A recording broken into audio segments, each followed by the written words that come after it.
Selamat siang, dokter. Perkenalkan, saya Hayatun Nufus Putri Alif dengan NIM 19063 dari kelompok lab PK1. Hari ini akan menjelaskan tentang kasus keempat.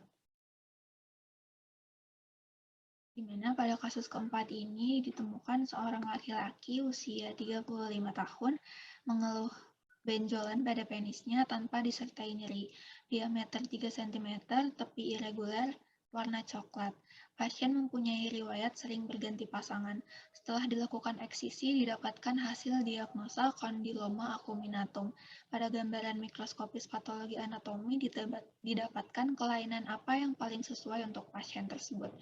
Nah, karena diagnosa dari pasien ini adalah kondiloma acuminatum, maka saya akan menjelaskan dari definisi terlebih dahulu. Definisi kondiloma acuminatum di sini merupakan kutil kelamin atau venereal warts, di mana ini merupakan lesi berbentuk papilomatosis dengan permukaan verrucosa yang disebabkan oleh human papilloma virus atau HPV tipe tertentu, terutama tipe 6 dan 11, dan terdapat di daerah kelamin dan atau anus. Berikut gambaran yang terjadi pada penis dari laki-laki, sedangkan di sini bisa kita lihat ini ada di daerah genitalia anus, dan ini di daerah genitalia perempuan. Untuk epidemiologinya, penyakit ini merupakan kelompok infeksi menular seksual atau IMS karena 98% penularan penyakit ini merupakan melalui hubungan seksual. Dan HPV ini adalah infeksi menular seksual yang paling umum di seluruh dunia, dengan 9 hingga 13% dari populasi global terinfeksi. Pasien yang berusia antara 20 dan 39 tahun adalah pasien yang paling sering terkena.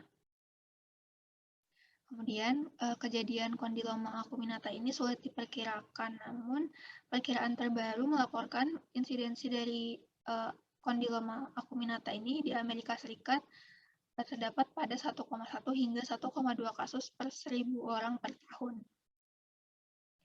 Untuk faktor risiko dan etiologinya, di sini etiologinya merupakan disebabkan oleh infeksi dari human papilloma virus atau HPV, di mana ini merupakan virus DNA double stranded yang tergolong dalam keluarga papovavirus. Sampai saat ini itu ada 100 genotipe HPV, namun yang tersering sekitar 70-100% kasus itu disebabkan oleh tipe 6 dan 11. Selain tipe 6 dan 11 ini juga masih banyak yang lainnya, seperti tipe 30, 42, 43, dan yang lainnya. Kemudian untuk faktor risikonya di sini ada beberapa faktor risiko yang diketahui dapat meningkatkan terjadinya atau tertular oleh HPV. Yang pertama yaitu prevalensi infeksi itu akan meningkat dengan semakin banyaknya jumlah pasangan seksual atau berganti-ganti pasangan. Kemudian dapat juga disebabkan oleh riwayat infeksi sebelumnya seperti infeksi chlamydia, gonorea, dan HIV, kemudian merokok juga. Nah, dari patofisiologinya, ini tadi HPV yang merupakan virus DNA double stranded, dia lebih seringnya terutama menginfeksi akan ke nukleus dari sel epitel squamosa yang berdiferensiasi, di mana virus DNA ini dapat tetap berada dalam keadaan laten selama beberapa bulan, menghasilkan periode inkubasi 1 bulan hingga 2 tahun. Genom HPV ini genom HPV itu mengandung onkogen, di mana onkogen ini merupakan pengkode dari protein yang akan menstimulasi proliferasi sel. Protein yang dihasilkan oleh genom HPV itu akan memungkinkan virus untuk bereplikasi melalui DNA polimerase dari sel inang atau sel host saat terjadinya pembelahan sel. Semakin bertambahnya sel yang terinfeksi, lapisan basal, lapisan spinosum, dan granular dari epidermis itu akan menebal sehingga timbul akantosis, dan pada makroskopis itu terlihat bentuknya itu seperti kutil. Untuk manifestasi klinisnya, kondiloma acuminata ini biasa terjadi di daerah lipatan yang lembab, seperti pada genitalia eksterna. Pada laki-laki biasanya predileksinya ada di perineum dan sekitar anus, sulcus coronarius, glans penis, dan bisa di dalam meatus uretra, corpus, dan pangkal penis. Pada perempuan biasanya terjadi di daerah vulva dan sekitarnya. Biasanya tidak menimbulkan keluhan, namun pasien juga bisa ada yang merasakan rasa gatal, dan bila terjadi infeksi sekunder dapat menimbulkan rasa yang nyeri, bau yang kurang enak, dan mudah berdarah. Dari gambaran makroskopisnya, bentuk lesi yang paling sering ditemukan itu berupa seperti kembang kol, yang berupa berwarnanya itu seperti daging atau sama dengan mukosa. Ukuran lesinya biasanya berkisar dari beberapa milimeter sampai sentimeter. Dan tiap-tiap dari lesi ini dapat bergabung menjadi satu, menjadi sebuah massa yang besar. Bentuk lain itu ada lesi keratotik, di mana permukaannya kasar dan tebal dan biasanya ditemukan di permukaan yang kering seperti batang penis.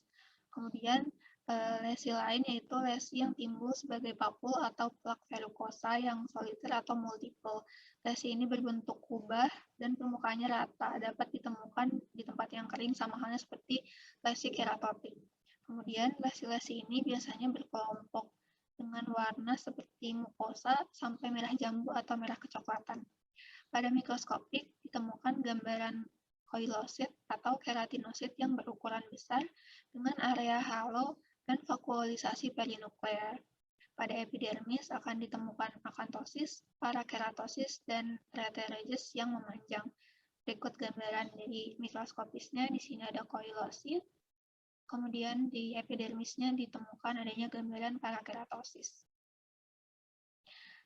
Komplikasi dari kondiloma acuminata itu yang pertama adalah dapat timbulnya efek psikologis pada pasien yang signifikan. Contohnya anxiety atau kecemasan, kemudian emosi yang tidak bisa dikontrol seperti menimbulkan kemarahan. Kemudian juga pasien dapat mengkhawatirkan tentang infertilitas dan kanker.